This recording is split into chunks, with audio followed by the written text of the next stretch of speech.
Hi, welcome to I Unlimited, committed to helping you find your best self and inner peace.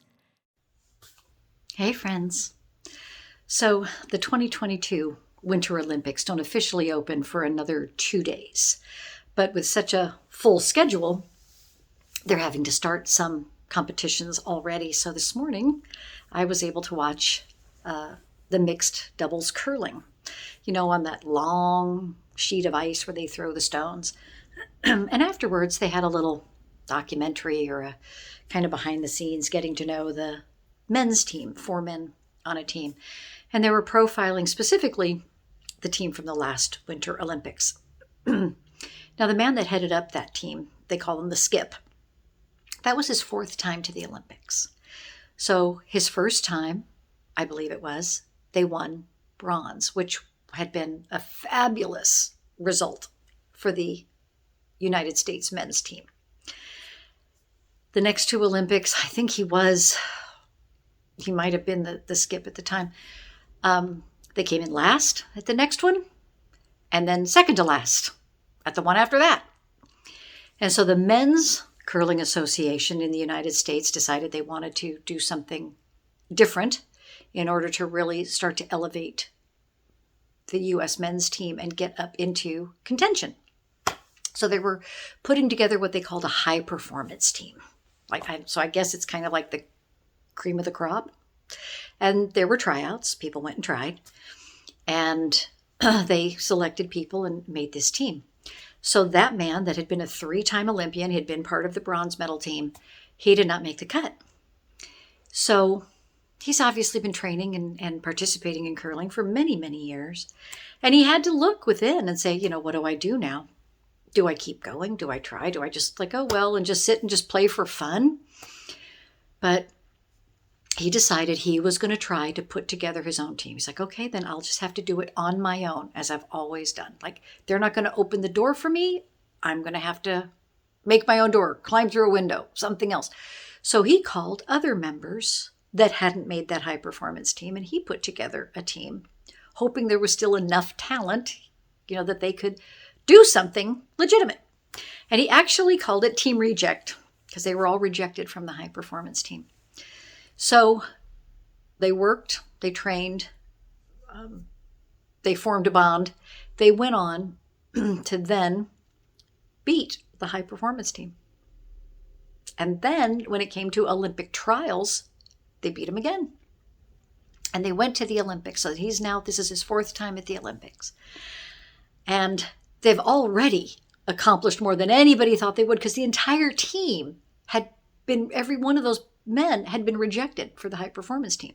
So they've already done more than anyone thought they would. They won their first match. They do a round robin where everybody in that grouping plays everybody. And then based on your record, it then starts to go forward from there.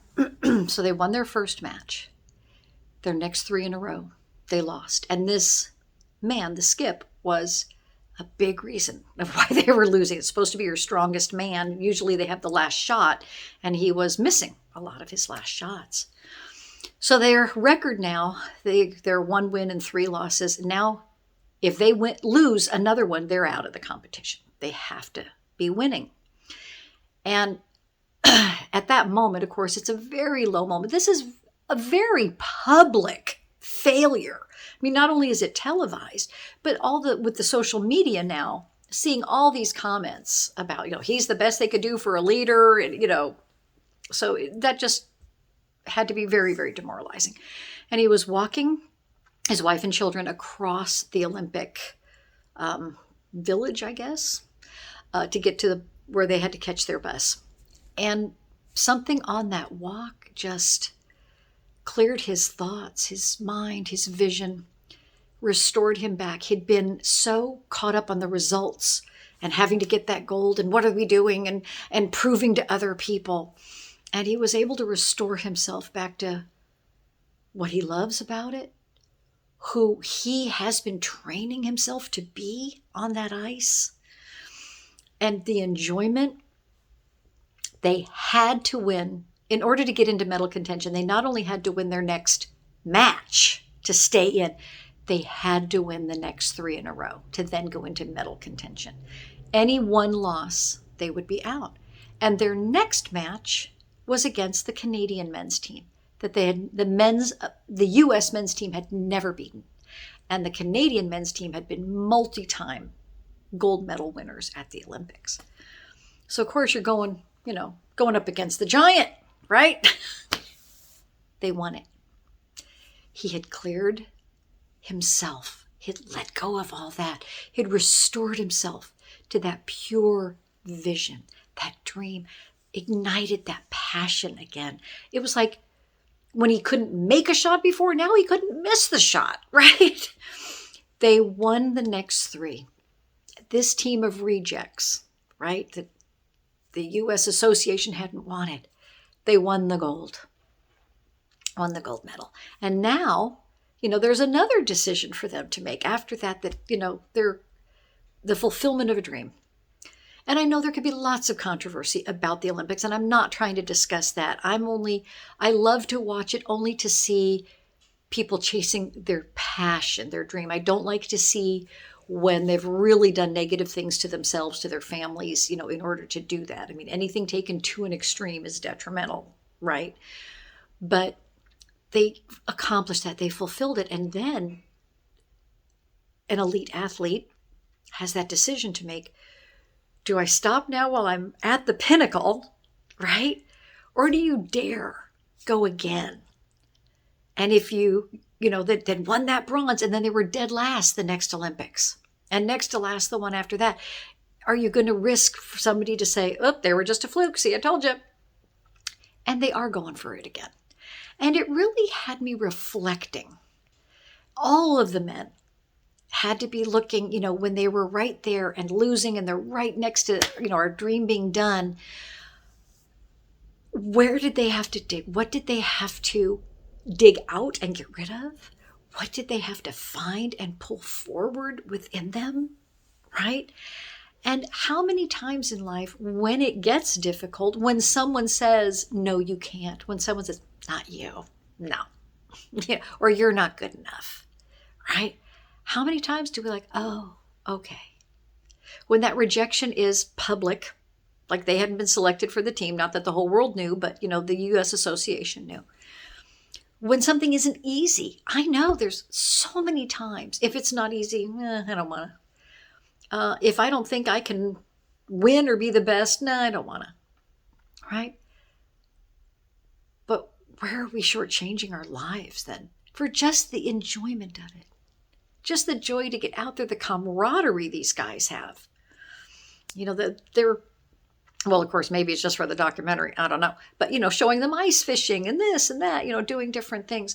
The way they accept in one another who they are, their strengths, their weaker qualities, how they tease each other but lift each other up, And it really had me reflecting. And maybe the story can strike that chord with you too, of where do we stop? Where do we let somebody else say, no, I'm not talking about beating your head against a wall, but if it's a passion and a joy, why not? If you're not getting the results that you want, is there something that, a way of thinking, a mindset that you can get rid of? What is within you to bring forward? Because again, how focused do we become on the results, on the accolades, on what the public says, what everybody else is saying, as opposed to what's really important is, am I following what that inner guidance is telling me, right? That's where the fulfillment comes from. There are countless people that can tell stories of, oh yeah, the whole world was applauding me, accolade after accolade, and I was miserable. I felt like a fraud. I hated myself. I didn't deserve it. There are even in sports, people that had all the accolades and all the praise and holding all these records, and we find out, yeah, they were cheating. Whether or not you think what they did was, right or wrong, it was against the rules. They knew it was against the rules and did it, So doing it just for the accolades, for the public, can be just so empty. right? And they looked in and found, you know what? All I can do is my best. All I can do is play and have fun. Like that Olympic experience only comes around once every 4 years, and you have to earn it. You have to work. We all see the accolades, the praise, the stardom, the end at the goal, right? We don't see the years of work, of training, of sacrifice, of whatever. And maybe not so much in one sport versus another, but people that had to get up at 4 a.m. all the time, that had to push through, that trying to get a fraction of a second faster, all these things, that do we have that within us? Are we willing to do the dirty work to get there? Because a lot of times, like I said, if it wasn't easy, and there's nothing wrong with doing something for enjoyment. If you're doing something as recreation, then sure. If it's not fun, why do it if you're doing it just to have some fun? Absolutely. I'm a big believer in that. That's why I don't rock climb. That's not what I want for my recreation. I don't find that fun or enjoyable. Not that I've ever tried it, but I don't think my arms are going to get me anywhere. But that's absolutely fine. We don't have to, everything we choose, just go shoulders to the wall and everything. But if you are choosing, if you're trying to compete and trying to be your best and trying to do that it takes a lot of work. And it really was it wasn't just a moment. It was moment after moment after moment in this documentary that had me see, would I have done that? What would I have done in that case? How would I have felt? And of course, how I would have felt is a different answer at different stages of my life.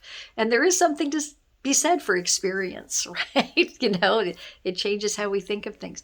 But it's an opportunity now for us to look within. Why are we doing what we do? Is it truly a passion? If it is, shouldn't there be some joy in it? Maybe not every minute. Maybe not when you're rolling out of bed at 4 a.m. or whatever you're choosing to do. But ultimately, what are we focused on? Are we focused on, I have to be better than that person?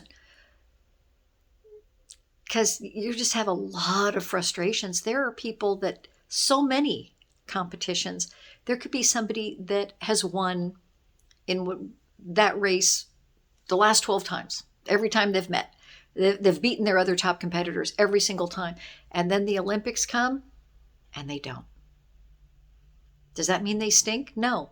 What it means is in that race, that one race, that other person was faster.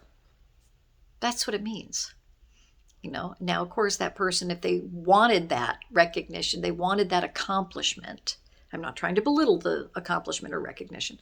They have to decide, do I stay in another 4 years because the Olympics only come around that often, and train and hope that I'm the best, at that point.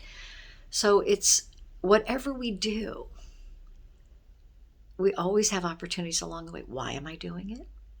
Am I having joy in it? What am I focused on? Am I focused on, look at me, the world thinks I'm great. I am better than you. You just have to be your best, right? Moment by moment. Because again, you could be the one standing on top of the podium, race after race after race, and then you don't even get on the stand at the Olympics.